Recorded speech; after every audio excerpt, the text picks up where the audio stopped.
In the bustling digital battlefield of Wall Street, an epic David versus Goliath story unfolded in the early months of 2021, featuring a band of Reddit rebels taking on the towering titans of finance. The unassuming protagonist of this saga?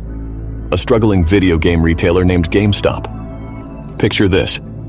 GameStop, a company many had written off as obsolete in the digital age, was being used as a pawn in the high-stakes game of Wall Street.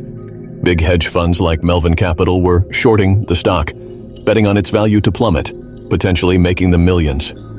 Enter the knights in shining armor, a ragtag group of individual investors from the Reddit community, our Wall Street bets. They saw what the hedge funds were doing and decided to flip the script. These Redditors started buying up GameStop shares like mad, driving the price to astronomical heights. This act is known as a short squeeze. In late January 2021, GameStop's shares hit a mind-boggling peak of $483, a far cry from being worth just $17 a few weeks earlier. This rapid ascent sent shockwaves through the financial world. The hedge funds, who had bet on GameStop's failure, were now facing devastating losses. The Wall Street giants were in a frenzy. They were being beaten at their own game by a bunch of internet-savvy underdogs. As the Redditors held their ground, hedge funds had to scramble to cover their losses, buying back the shares they'd bet against at much higher prices. This only fueled the frenzy, pushing prices even higher. The GameStop saga was a roller coaster ride, a financial epic that unfolded in real time. It was a tale of rebellion, showing that even in the world of high finance, the underdog can have their day.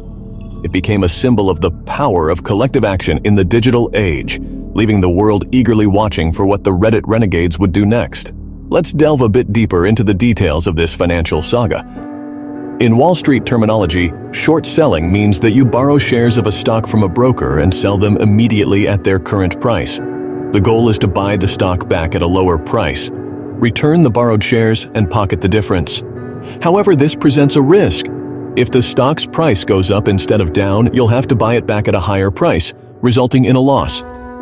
In our GameStop tale, several hedge funds, including Melvin Capital, had taken out large short positions on GameStop, betting that the price would drop. They believed GameStop was a company on the brink of obsolescence due to the rise of digital gaming. However, members of the subreddit Our Wall Street Bets noticed something. They realized that the short interest in GameStop was over 100% of the available shares, meaning more shares had been borrowed and sold short than actually existed. Sensing an opportunity, they began urging each other to buy the stock and hold on to it, a strategy known as HODL. As more Redditors bought GameStop shares, the stock price began to rise. This created a short squeeze. The hedge funds, seeing the price rise, had to buy back the shares they'd borrowed to cut their losses, but their buying only pushed the price higher. This led to a snowball effect. As the price skyrocketed, more people noticed and bought in, pushing the price even higher. This cycle continued, with GameStop's stock reaching a peak of $483 per share on January 28, 2021, an increase of around 2,850% from just a month prior. However, this saga had its share of controversy. Many Redditors were using the trading app Robinhood, which at one point restricted trading of GameStop shares. This move was met with widespread criticism, with users accusing the platform of protecting the interests of big Wall Street firms over those of individual investors. In the end, the GameStop saga became a symbol of individual investors' potential to disrupt the established financial system. It showed how social media and modern trading apps could democratize investing, giving more power to the little guy. It was a financial revolution occurring right before our eyes, changing the rules of the game on Wall Street.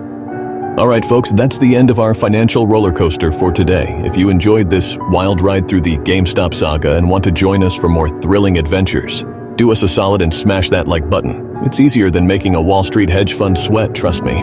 Don't forget to drop a comment below too. We'd love to hear your thoughts. Were you on Team Reddit or Team Wall Street during the GameStop frenzy? And last but not least, hit that subscribe button. It's faster than a short squeeze and 100% less risky. Plus, it's the only surefire investment that guarantees a return of more amazing content from us. Until next time, remember, keep your portfolio diverse, your investments wise, and your sense of humor healthy. Catch you on the flip side.